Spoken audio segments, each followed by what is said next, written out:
Guerrilla, nos tomaron la casa y todo, y la finca, y todo lo llevaron y piérdase. Y no hay de entrada ya, no hay de entrada. A mi papá lo mataron allá, no tenemos derecho a volver ni nada, no tenemos derecho. Y va como lo vuelven a uno, sin derecho a nada, sin de entrada a nada, y eso está en monte, eso da comida, pero no hay quien dentro. No hay protección ni nada. Mañana llevo aquí. Aquí no consiguen un para medio comer. Aquí no hay donde pescar. ¿Quién muere un gato de hambre? Yo no me pongo con unas pendejadas, como dice mucha gente por aquí. Que nos vamos, que para que nos pongan a, que para que nos den, que no que papel que plazado, no me gusta eso. Eso es perder tiempo. Ahí dan mercados pendejadas por ahí, yo no más. Yo no creo en las bobadas. Yo siempre toda mi vida es, vea, lo que consigo con esto. Eso es todo. No pierdo la esperanza. Mi mamá dice que no me meta allá. Yo sí me he metido. Sí. 20 de diciembre me fui, 15 ya me fui. Vaya. Y entré allá, sí. Eso está en monte, pero no hay quien no trabaje. Yo lucho y no dejo luchar.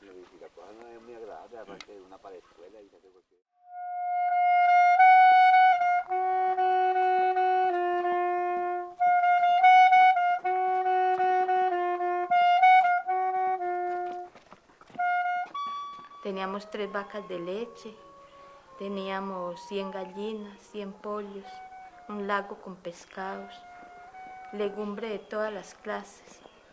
Yo sacaba una coca y decía que me iba a mercar porque eso tenía de todo. Y un día cualquiera empezó la violencia, empezaron a tumbar torres y a desplazar la gente y nosotros, pues, yo charlando le dije a mi esposo un día, le dije, si a usted lo van a desplazar de aquí, ¿qué dice? Y dice, no, yo de aquí no me voy, ¿cierto? Y uno decía eso, pero cuando ya llegaron y nos dijeron, bueno, ustedes hacen lo que nosotros les decimos o se tienen que ir. Entonces yo les pregunté qué querían que hiciéramos. Entonces nos dijo que guardara un señor ahí y unos cilindros de gas. Entonces yo le dije que no, que no porque eso era un peligro. Dijo, no, nosotros los cuidamos y les damos comida y todo, ustedes no tienen afán de nada. Entonces dijimos que no, entonces dijo, entonces tienen media hora para que desocupen. Y entonces yo ni los zapatos me puse, yo me vine con unas chanclas y eché unas 2 mudas de ropa y en una sábana envolvido lo que era como lo que más quería, o pues uno quiere todo, ¿cierto? Pero, y los papeles y ya, y nos vinimos. Y cuando veníamos ahí bajando en una quebrada, mi viejo pues lloraba y lloraba, yo como que tenía un poquito más, ¿cierto? Pero cuando llegué ahí a la quebrada y me puse a mirar para arriba y veía al perro llorando y ver que ya pues también me dio por llorar.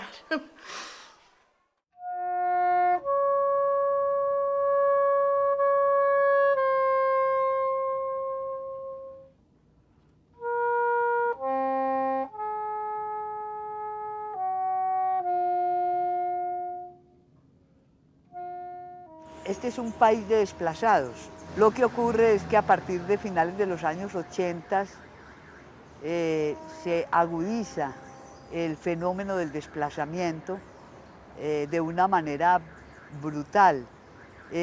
Obviamente en ese fenómeno del desplazamiento está inserta la política, pero también concurre a él otros procesos económicos, otros procesos de construcción de grandes obras de infraestructura. Hay muchos más, dijéramos, elementos que entran a configurar esa masa permanente de desplazados forzados hacia las ciudades.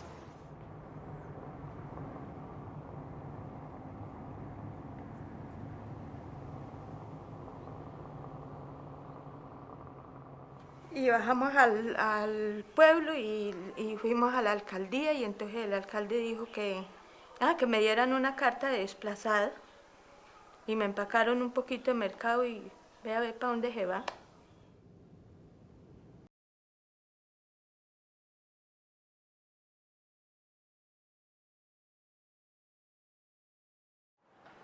Hay una directriz gubernamental, pues del gobierno nacional, por invisibilizar nuevamente el problema. Creo que eso, el hecho de que se diga que aquí no hay conflicto armado, ¿cierto? Eso ya de por sí tiene un efecto también sobre el fenómeno, sobre el desplazamiento.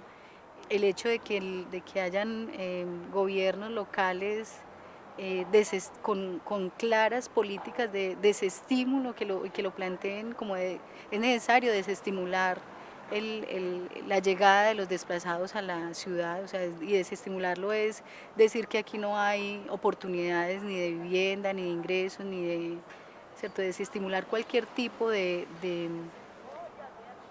programas y de políticas para atender la situación de pobreza en las ciudades colombianas. Es una manera también de invisibilizarlo, o de decir, o cuando se dice tenemos que desestimular el ingreso o las expectativas que los desplazados de otras regiones de Antioquia o de otras regiones del país han tenido sobre ciudades como las de Medellín. Es una manera también de invisibilizar la situación del desplazamiento.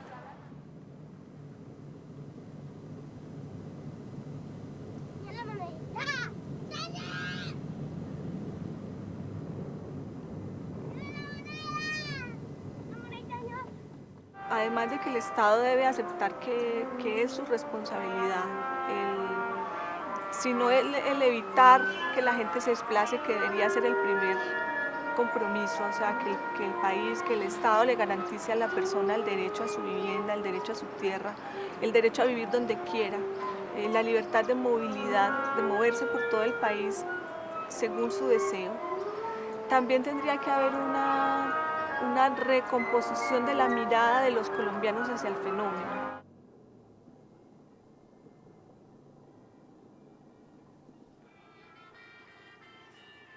Y la población general no quiere mirar, no quiere ver el fenómeno, prefiere mirar, voltear la cara hacia el otro lado, así el desplazado esté en el semáforo y tenga que verlo por obligación, trata de interpretarlo de una manera distinta.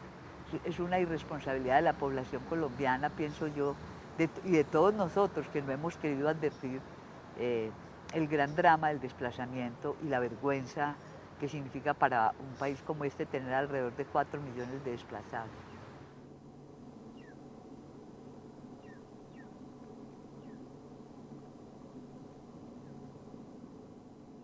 Y al otro día salimos como a las 8 de la mañana en un bus para acá, para Medellín, y cuando veníamos en el camino había un retén de esa gente, pero no sé si sería Dios que puso esas cosas así, porque en el momento que nosotros íbamos a llegar a esa curva, bajaba un camión con un furgón con yogures y cosas, y entonces lo detuvieron, se pusieron a bajar todo eso y a comer, y entonces nos dejaron pasar y no nos dijeron nada, porque pues siempre, y más arriba nos pararon otro grupo, no sé quiénes serían, y entonces nos preguntaban el número de la cédula, y pasaban una gente a un lado y otra al otro, sin uno saber a uno qué, ¿cierto? Nosotros todos cogidos de la mano esperando a ver qué nos decía, y de pronto nos hicieron subir y 5 que dejaron,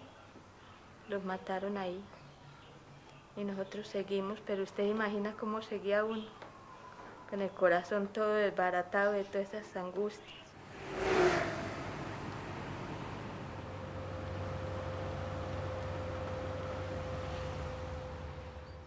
Quedó desolado cuando destruyeron el pueblo. Mucho antes la gente comenzó a emigrar desde que mataron los 19 personas, el 19 de noviembre del 2000. Y luego llegó la toma y ahí sí que quedó solo de verdad. Ya ese pueblo asustaban, ya ese pueblo era fantasma. La gente, poca gente que había ya no salían.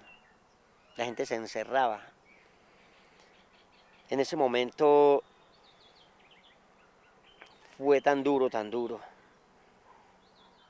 La gente huyó para las ciudades, para las otras partes. Eso es duro hasta para uno contarlo. Para mí es muy duro porque a mí me duele mi pueblo, porque yo lo quería. Me duele por mi gente, no por lo que yo tenía, sino por lo que la gente era. Gente amable, gente querida.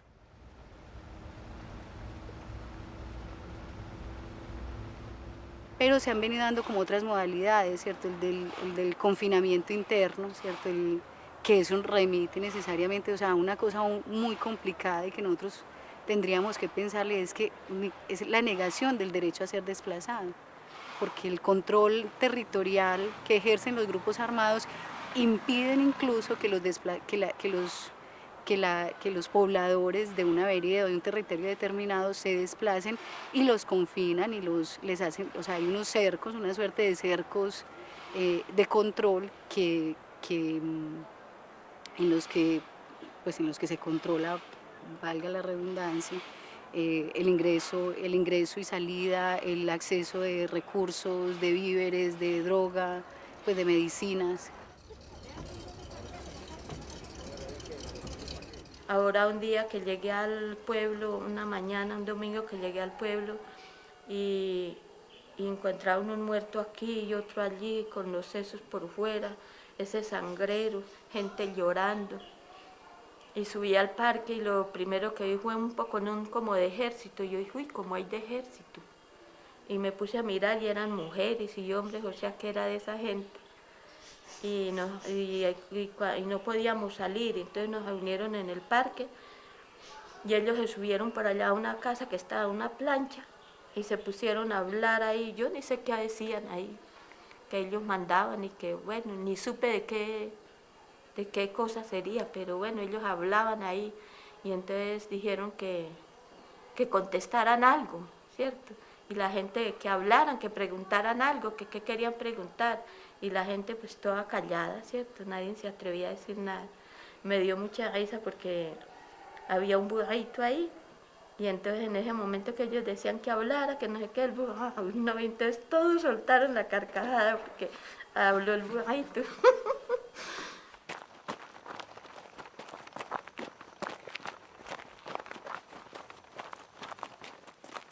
Digamos que el desplazamiento alcanzó niveles de cantidad de personas que no se habían visto en la segunda mitad, pues después de la violencia de los 50.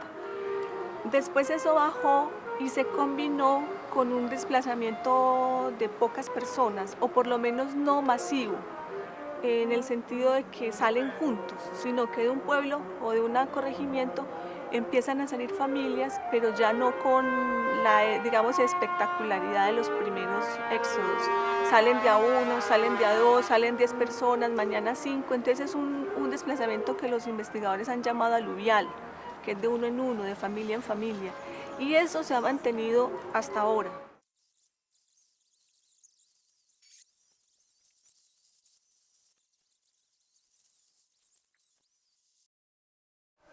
Y llegamos aquí a Medellín, entonces nos pusimos a hacer arepas en una esquina.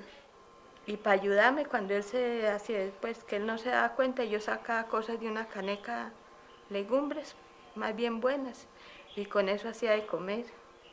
Con lo que ganaba de las arepas pagaba una piecita ahí, una cosita, y dormía en unos cartones.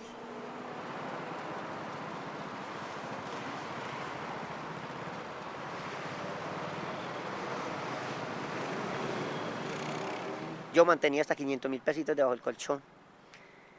Y ahora no mantengo un peso en el bolsillo. No mantengo ni enfermedades, que me las ha traído el mismo desplazamiento, que ha arruinado y ha acabado conmigo. Esto llega a unas situaciones que verdaderamente uno se pone sin saber qué hacer, porque uno pues se pone a pensar tanto en todo lo que le ocurrió a uno y como que no es capaz uno de sobrellevar esta situación.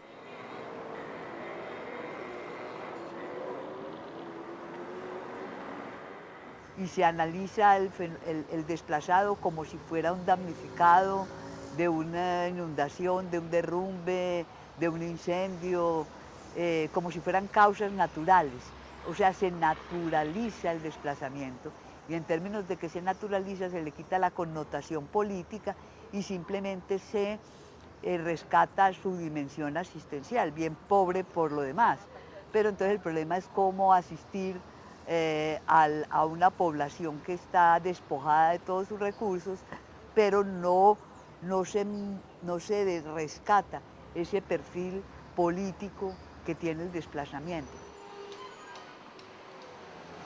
Él vivía triste de que le habían quitado todo lo de él y que no sé qué, y echó a enfermarse, y lo llevó al hospital y al mes se murió. Cuando de pronto, entonces, como él había hecho las vueltas de la casa, entonces un día cualquiera me llamaron pues yo siempre daba los números donde estaba, allá en Confama, por si a ver, si el caso. Cuando me llamaron una vez que ya me había salido la casa, y entonces ya empecé a voltear muchísimo, voltear con papeles y cosas, aguantar hambre, pedir para que me dieran para un bus, para poder estar yendo allá y volviendo y todo. Y ahí estoy, y ahora tengo el problema de que es que la plata mía está perdida, que no se sabe si está en Bogotá o está aquí, que vaya a un banco. Ayer fui a 4 bancos con ese pie inflamado y andando buscando a ver a dónde es que está la cuenta, porque las señoritas dicen que ellas no saben, que yo busque. Hasta me engañó, me dijo que es que yo era un ignorante, que yo no entendía las cosas. Pues sí, la verdad. Uno no entiende qué le están diciendo, que vaya para allí, que vaya para acá, y entonces ahí me tienen en esas vueltas. Vamos a ver quién me ayuda para que la plata no se me pierda, a ver si sí me pagan la casa o si no me toca irme.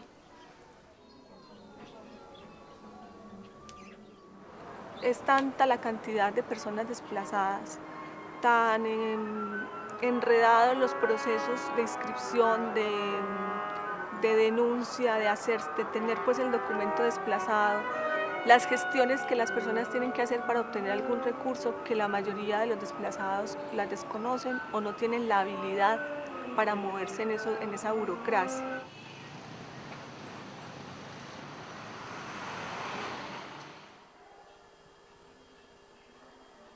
Pueden pagarle a uno todo, yo digo eso, pueden pagarle a uno, darle la casa y darle comida y como hacen ellos, pero no le pagan a uno nunca el dolor que uno siente de todo lo que le pasó, jamás. Jamás le pagan a uno, porque eso es muy cruel, uno tener que salir de una casa, dejar todo botado, porque es muy cruel. Así le paguen a uno, uno nunca olvida. Yo, por ejemplo, ¿qué voy a olvidar que mi viejo se murió de pena moral de lo que pasó? Pueden darme millones y yo sigo llorando. La reparación que se da no es una reparación que compense o que logre, digamos, que el campesino o el desplazado recupere un modo de vida. Yo digo que la reparación ha consistido en darle un apoyo, en darle un recurso para que despegue un poco, pero es insuficiente para que estas personas, toda esta población vuelva a tener como un mundo de la vida ordenado y una vida cotidiana más o menos satisfactoria.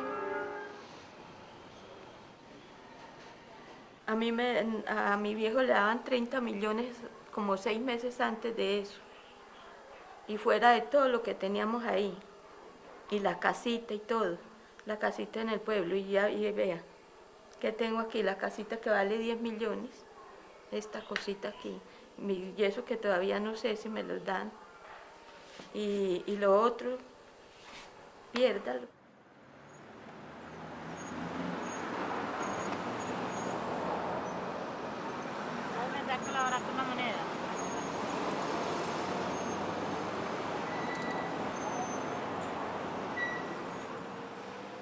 ¿Qué pasa con la tierra? ¿Quiénes se disputan la tierra y quiénes vienen disputándose ahora a los desplazados que han generado, digamos, el desplazamiento? Entonces creo que ese es un asunto que yo creo que mientras no se resuelva el problema de la tierra en este país, no se va a resolver. Siempre van a haber familias y personas desplazadas en este país. Tantas injusticias y que uno no tiene idea por qué nosotros tenemos que pagar lo que no sabemos, de dónde sale, quién tiene la culpa de esas guerras, de esas cosas.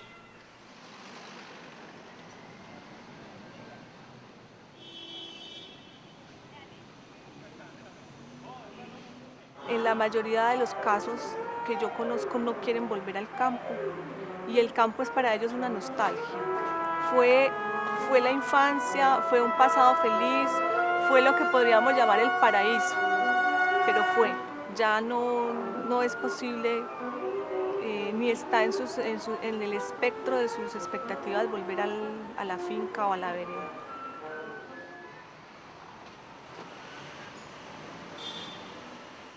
No, pues a mí me dicen que vaya, que de pronto la casita o algo, pero yo no siento ánimos de eso. Yo veo todo lo que me ha pasado, que ya mi viejo no está y que todo lo que dejamos allá. Yo creo que yo no me aguantaba ir a mirar, pasar por la carretera y ver la finca allá. Entonces yo no, más bien no voy.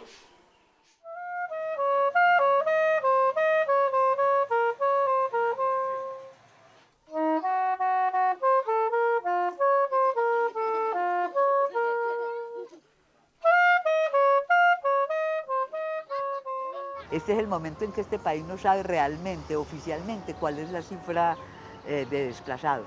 Obviamente siempre en estos fenómenos, aquí en todas partes del mundo, hay una cifra oculta, porque hay muchos desplazados que no acuden directamente a denunciar su condición de desplazados por muchas razones. El miedo, el terror, la amenaza, o porque se trata de personas que tienen alguna maniobra económica y no se ponen en la función de solicitar una ayuda que es mezquina y que es casi como otorgada como si fuese una limosna, es decir, con toda la prepotencia de un Estado que le pone al desplazado a demostrar su condición de desplazamiento. Cuando a él le tocó salir corriendo, no pudo traer ni escrituras de su propiedad, ni nada de esas cosas. Es bastante mezquino.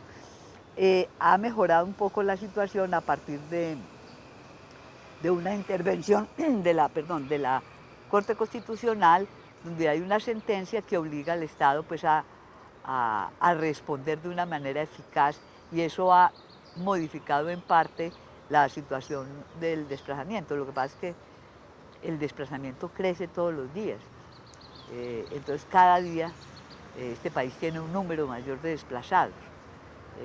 Y eso hace pues que la cantidad de gente que está en este momento en situación de desplazamiento y que amerita alguna atención sea inmensa.